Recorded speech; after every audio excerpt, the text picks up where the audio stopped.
Hello and welcome. My name is Carsten Lützen. I'm a Scrum Master and Agile Coach.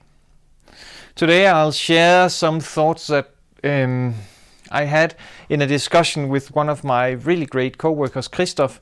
And he asked me, how do we transform our team? How do we move forward, take the next step? And that was actually a really good discussion and a really good thought-provoking thing that we were discussing. So I'll share some of the outcomes of this, and hopefully you can use it for something as well. If you like these videos, please subscribe and share. That would be awesome. Okay, let's imagine we have a team that has been running for quite some time. We have done a lot of learnings. We have learned quite a lot. We have come a long way, and we are delivering. How do we then continue to evolve? If we talk about the Tuckman Edison model, we are in this high performance thing, and we need some kind of transformation to make sure that we don't grow stale and downwards in performance. We are at a local optimum. So how we are here, and we cannot necessarily see this hill, but we know that there is probably a bigger hill we can stand on somewhere. But how do we get there and on top of that other hill, because there are no easy fixes left here? How can we make sure that we find that other hill? And that was a really, really good question, and I've been pondering for it for quite some time before we found out what could probably help. And in constructing this solution, the team was an integral part, and we of course couldn't have done it without the team, because they came up with the ideas of what should we do, how can we do it. And some of the signs that we were starting to notice was that it was the same things that got brought up in retrospective. And even though we fixed them, it didn't really move us that much forward, because it was just these small minuscule details that didn't really do that much. So we worked on several ways and several things to try to fix this.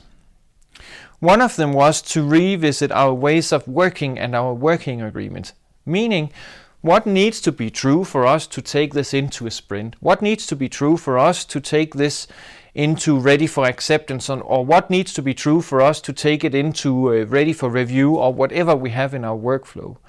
And then be quite explicit about what are the new agreements that we have, what are the new things we need to focus on. And that has helped us quite a lot, to be honest, because all of a sudden we could just start with a clean slate and say, okay, we've learned quite a lot, and with the things we're doing now, I expect that we have done this and that before the product owner can accept it.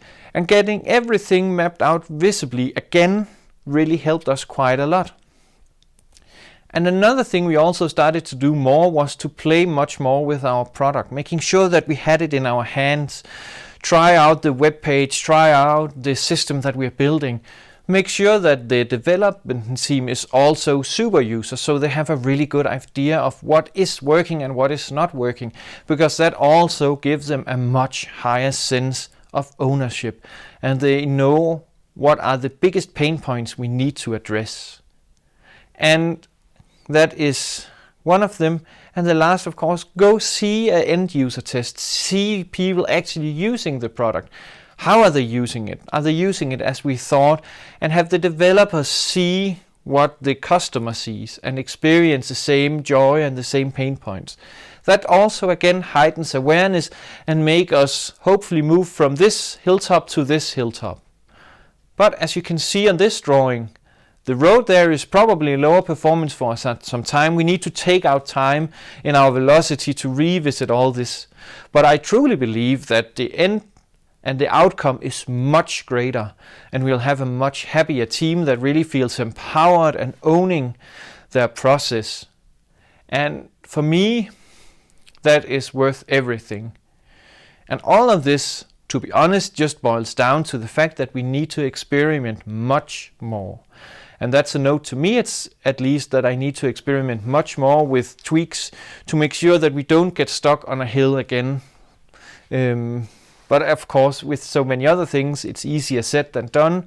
But please share if you have the time and the courage to do so, how have you moved from one hilltop that seemed like now we're in a good place to a much better place? What were the mechanics you started to play around with?